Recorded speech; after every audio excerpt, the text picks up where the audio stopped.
So today on the podcast, we are with Antonio Lizana. Not only is he a really good friend of mine and my accountant, so I have to behave myself when I'm with Antonio. He is a gestor who has been working for, I think, over 20 years now. Wow. Well, hello. Yeah. 15, 20 years, yeah. Wow. So tell us a bit more about what is the biggest problem that we have trying to explain to our clients about a gestor.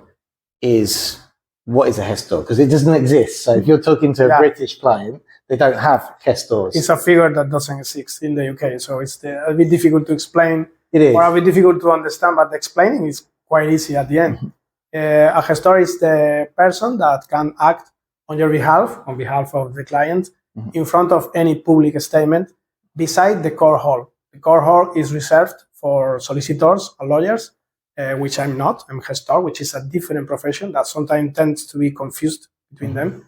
But the gestor is the specialist for the tax office, social security office, the Junta de Andalucía, the town hall, or the province tax office as well for EV taxes, these kind of things.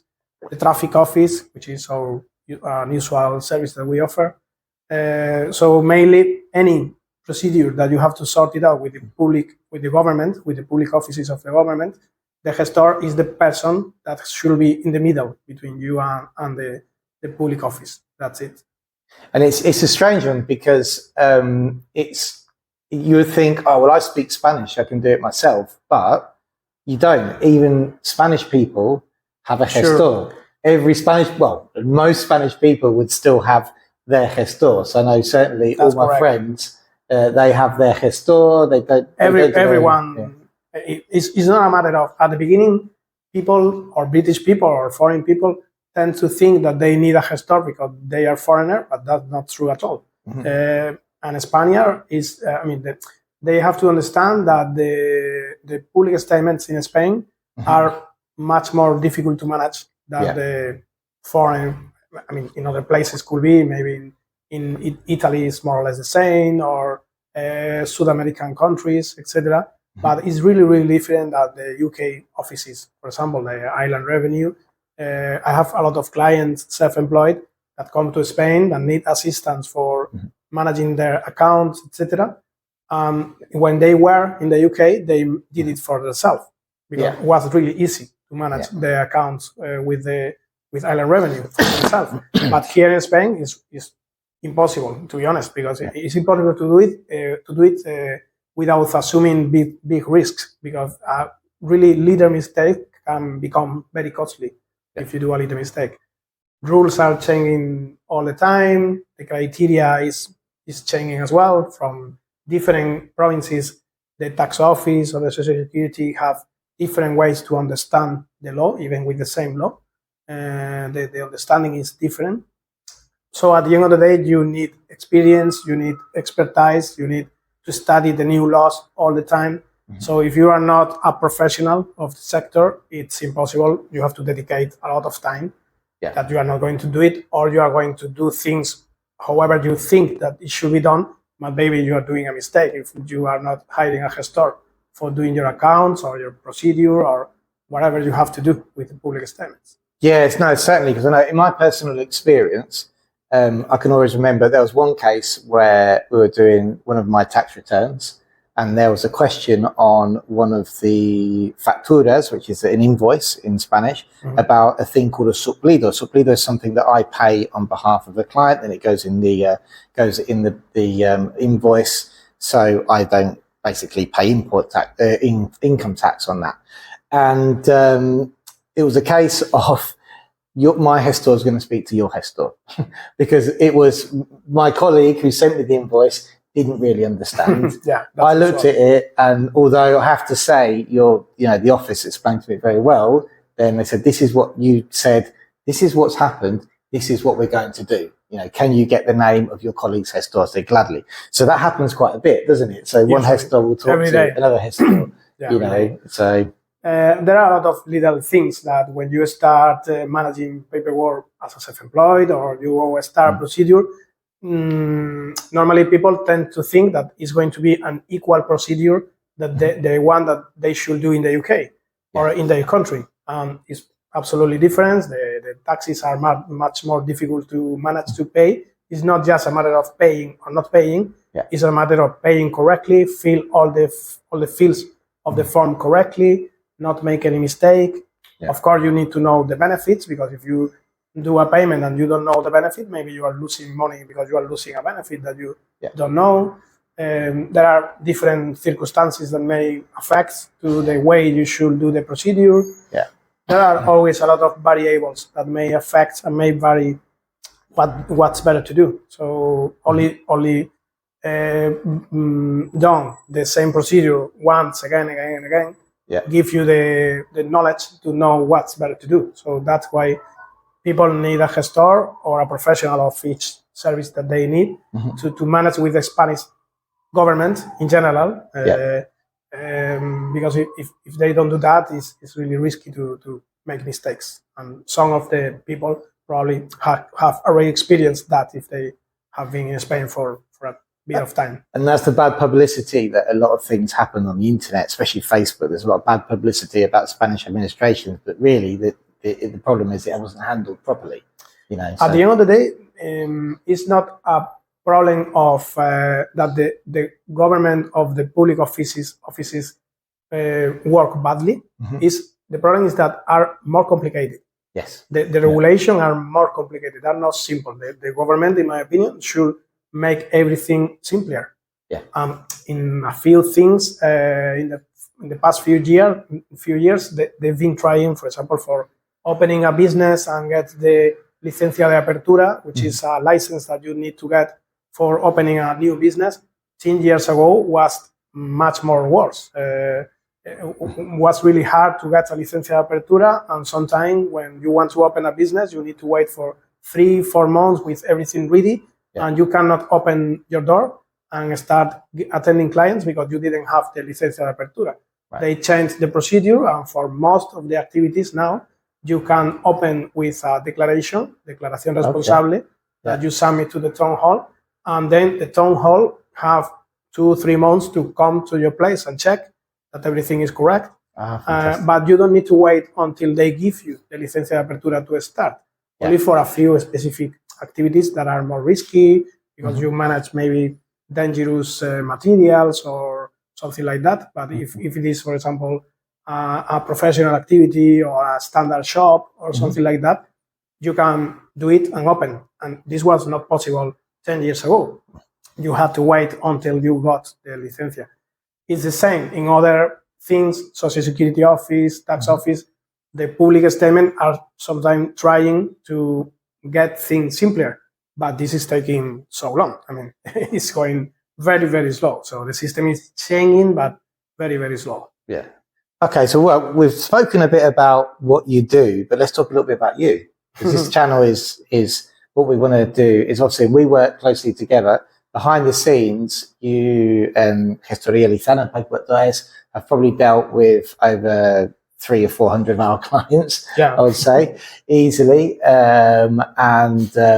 Just why did you become a gestor? What do you have to do to be a gestor? Is it a university? Tell us more. Long version, short version. I've got 7 minutes in. You got 4 minutes. We'll leave the long version for another day.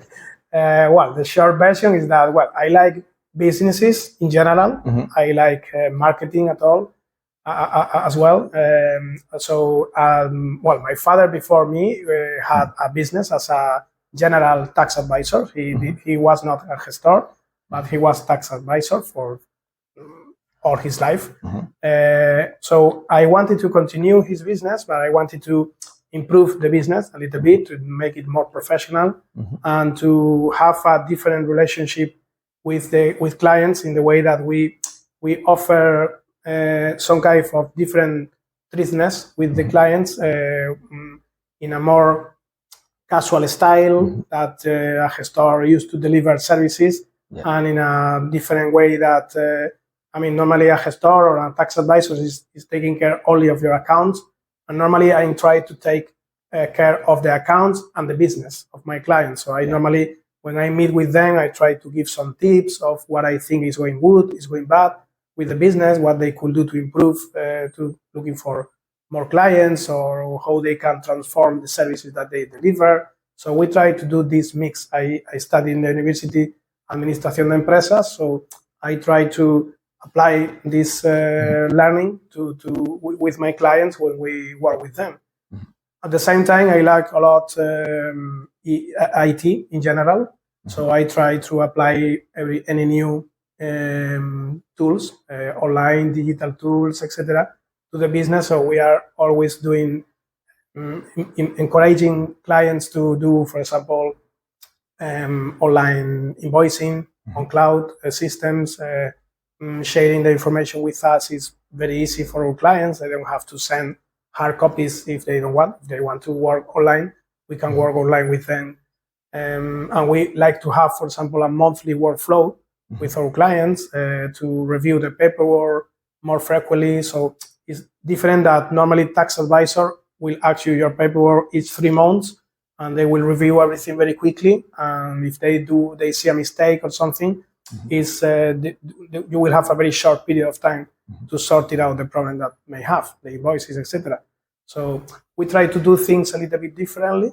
And with this mix of liking businesses in general, having the opportunity of continue the activity of my father, liking AT, we did paperwork.ts, and we continue with Gestoria Lizana as a gestor, improving the portfolio of services, etc. That's because we've got a great example of that, which is with the driving license exchanges. So, a bit of history on how long I've known Antonio. You probably don't remember, but in around 2007, when we bought the house in Loja, and I was walking down the road, and you actually stopped me.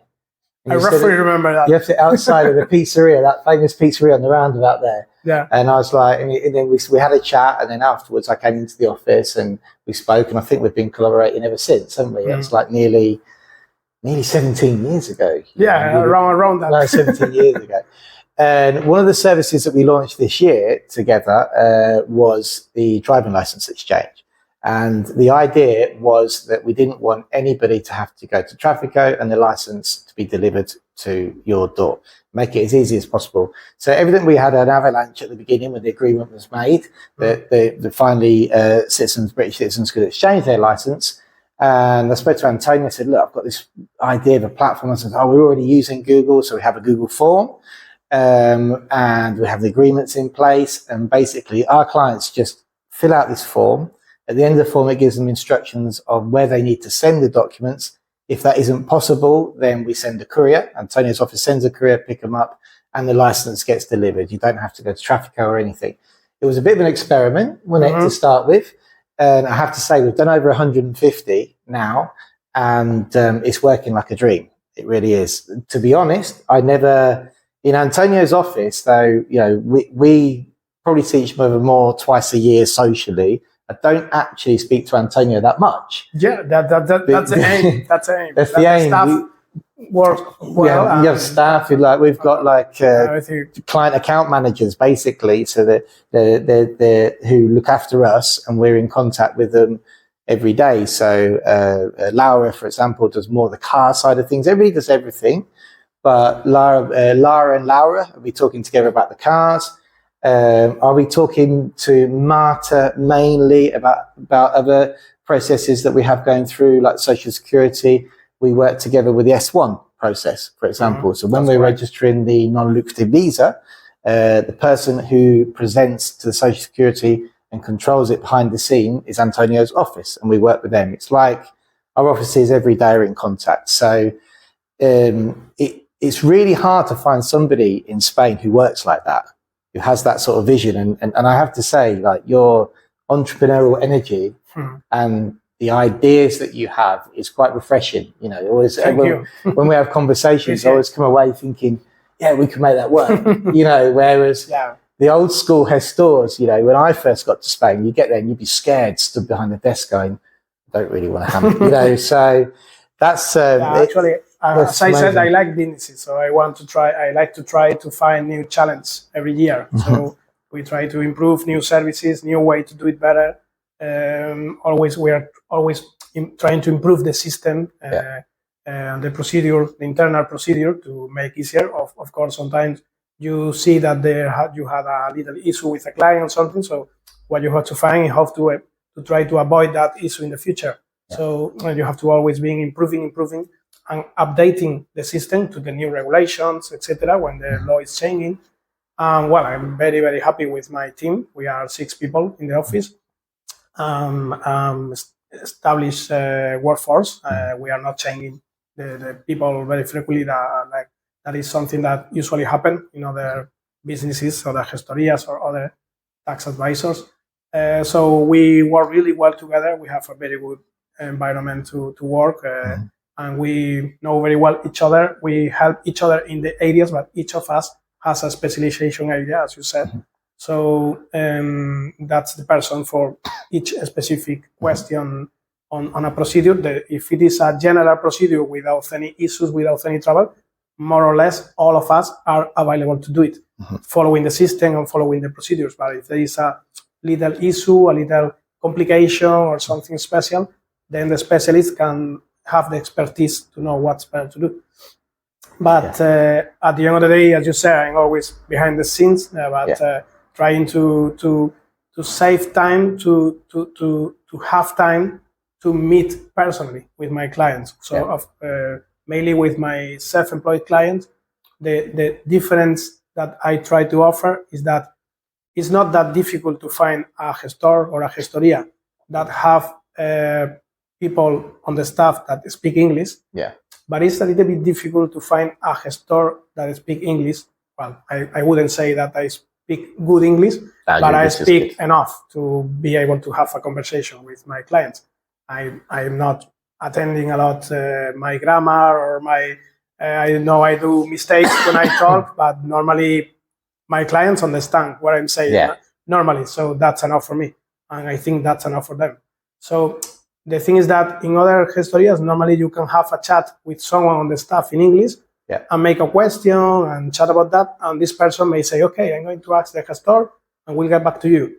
But for the client, it's much nicer to have the conversation straight away with the gestor, and in a 20-minute chat by phone or in a Zoom chat, in a video conference or whatever, we can have a straight conversation between me and him or her, and we can clarify any doubts they may have about invoicing, retentions, if I can apply this expense as offset this expense or not, or how can I do it, or why I'm paying so much taxes every quarter, which is these kind of things, you know. So this is, I think, in my opinion, what is more valuable for our clients, that they have dedicated time with me when they need. And we give you these explanations and things. And we want to have our clients knowing what's happening with the paperwork. I don't like to do this because I know, sometimes I know that something has to be done in one way. But I like to explain, like, okay, we can do that this way, that way, or that way. This is the good and bad of each way. In my opinion, this is better. But you choose. You are the boss. You know, it's your paperwork, it's your matter. So you decide. But I want clients to understand why we are doing what we are doing, not just because we say that this is what we have to do. Of course, this is time consumption, but in my opinion, it makes sense to do it because we have a client that know better what we are doing, why we are doing that, and people normally is happier that way. Yeah, no, it works. I mean, the phone calls works. Well, we do it with the visas where we will have a long first phone call instead of just going, right, do this, and that, you know, and then it puts a structure to everything, doesn't it? So when did you, obviously now in the Granada province, if anybody needs needs a gestor, then you're quite famous now, the person who deals with people, foreigners, especially English people, and English-speaking people. And when did you see that sort of niche in the market? Because you have focused on that market as well as obviously your regular customers who are Spanish. And how have you seen it changed, obviously, from back before the boom? Long time ago. Actually, before starting being in business, when I was still studying in the university, and my father was managing the asesoría at the moment, not gestoría. I normally, at the moment, I already speak more or less enough English to talk, and of course with years to improve. But at the moment, I speak not very bad English. So normally, my father, I act as a translator for him sometimes, So at the moment, I saw talking with foreign people that they explained to me that was really, really hard to find someone that can deal with them straight away in English. And for people that have to do something, it is very stressful if they have to talk about taxes or these kind of difficult things, or inheritance, or last will and testaments, or these kind of things that are very important in their lives. If they have to try to talk in Spanish, not knowing well how to talk Spanish, it's very stressful because they are concerned about, am I understanding everything properly, or there is something lost in translation, or so it's very stressful. It was very stressful for them. So, and at the moment we have meetings with the Gestor. We have a society behind us, and we meet frequently, 3, 4, 5 times a year. We have meetings between all of them. And I know that there are not a lot of Gestors that speak English. As I said, maybe someone on the staff speak English, but not the Gestor itself. So that's why I saw that gap, and I say, okay, there are people that need that be sorted out. On the other hand, I like to travel, and sometimes when I'm in the UK or in France or Italy or other countries, and I need to sort it out something, and at the moment I didn't have enough level of that language of Italian or English or whatever, I experience for myself that it's very helpful when you find someone that speaks your language and help you. And in general, I like to help people. So I feel happy when I see that I'm helping someone. Not professionally, in my life in general. It's something comfortable when you see that you are helping someone. So. When the client at the end of the day, beside being your client and beside paying your fees, etc., which is the main aim, of course, but say, okay, thank you very much. This was really smoothly. I was not stressful at all for this procedure. So, Antonio, thank you very much. For me, that's even better than the fees. So it's very, very comfortable. I suppose it's making people understand, isn't it? Like there's always that misunderstanding of what they understand in their home country to how it works in Spain, and you're stuck in the middle. Exactly, aren't you? So, what's the most difficult thing about working with foreign clients? Trying to make them understand. Look, please ignore everything that you knew. I need to train you again, isn't it? You got it. That's probably the most difficult part to try to start from zero. Forget everything they know about tax office in the UK or social security in the UK, or because this is a totally different work. So now that no Spaniards are listening to us, I can say that I like much more working with foreigners. They are normally much more serious people in the way that if they tell you that they will meet you at 1, they are there at 1. If they tell you, if you ask them some paperwork and they say that they are going to send it, normally they send it in the limit of time that you give it to them. And with the Spaniards, you have to be more looking for them, going behind them to get whatever you need to get from them, etc.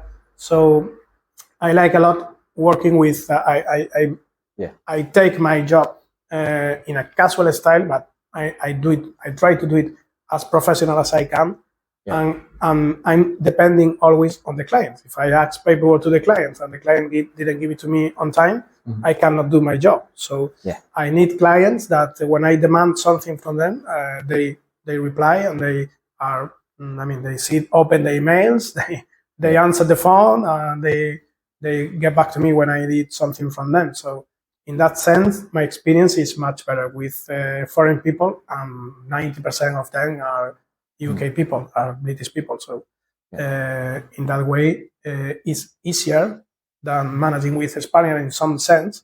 But it's harder when they have been experienced the relationship with the UK public statement, and they move to Spain and they think that is the same in another language, and it's not at all.